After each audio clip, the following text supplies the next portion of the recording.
Good day, ma'am, sir. My name is Russell V. Cabrera. I am 27 years old. I am from Philippines. I am single with live-in partner. I have one son, 7 years old. My highest educational attainment is college level.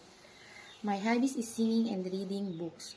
I work as a housemaid for 3 years. I serve one couple and 2 children, age 5 years old, 3 years old. My duties are cleaning, cooking, washing the dishes, washing clothes, ironing, and taking care of the baby. I want to work in Hong Kong because I want to earn money for my family and future of my son. I'm willing to take good care of babies. I can also sing. If you're happy and you know it, clap your hands. If you're happy and you know it, clap your hands. If you're happy and you know it, then you really want to show it. If you're happy and you know it, clap your hands. To my future employer, please choose me as your housemates. I'm hardworking, honest, obedient, trustworthy.